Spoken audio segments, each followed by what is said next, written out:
சீமான இந்த டிவிக்கே கூட்டம் இவ்வளவு வெறுக்க காரணம் என்ன? ஏன் இவ்வளவு வன்மம்?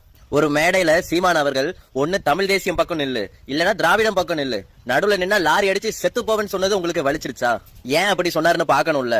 கட்சி பேரு தமிழக வெற்றி கழகம், இது தமிழ்நாடு, இங்க வாழுற மக்கள் தமிழ் மக்கள், இவங்களுக்கான அரசியல் தமிழ் தேச அரசியல். இதுல எதுக்கு அழிய போற திராவிடத்தை உள்ள தூக்கிட்டு வரேன்னு சீமான் கேக்குறாரு.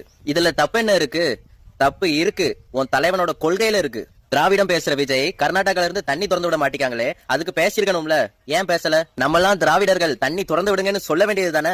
அவங்களும் திராவிடர்களா இருந்தா தண்ணியை திறந்து விட்டுருப்பாங்களே, ஏன் திறக்கல? அவங்க திராவிடர்களா இல்ல, கன்னடர்களா இருக்காங்க. கேரளா மக்கள் மலையாளிகள், ஆந்திரா மக்கள் தெலுங்கர்கள், கர்நாடகா மக்கள் கன்னடர்கள், ஆனா தமிழர்கள் நாங்க மட்டும் திராவிடர்களா? இயற்கையாவே கேள்வி எழும்பும்ல. தமிழ்நாட்டுல இருக்கிறவங்க மட்டும் திராவிடத்தை ஏத்துக்கணுமா? இதத்தான் சீமான் கேக்குறாரு. சீமான் நீங்க இவ்வளவு வெறுக்க காரணம் என்ன?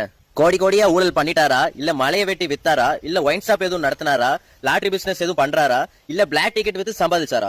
ஒரு போராட்டம் விடாம எல்லா போராட்டத்துக்கும் மக்கள் பக்கம் நின்ன ஒருத்தர் விஜயை நோக்கி கேள்வி எழுப்புனதும் உங்களுக்கு எதிரி ஆயிட்டாரா? சீமான் மேல இருக்கிற வன்மத்தை குறைங்க. அவர் நம்ம தமிழ் இனத்துக்காக தான் பேசுறாரு. விஜய் இன்னைக்கு இருப்பாரு, நாளைக்கு போயிருவாரு.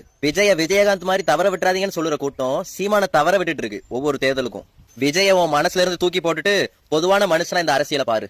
யாரு நல்லவன், யாரு நடிகன், யாரு மக்கள் வாழ்க்கைக்கு நிக்கா, யாரு வெறும் வாக்குக்கு நிக்கா, யாரு மாற்றம், யாரு ஏமாற்றம், யாரு நிலைச்சு நிப்பா, யாரு கரைஞ்சு போவா, 2 சீட்டுக்கு தொண்டர்களை யாரு அடமானம் வைப்பா, யாரு வைக்க மாட்டான்னு பாரு.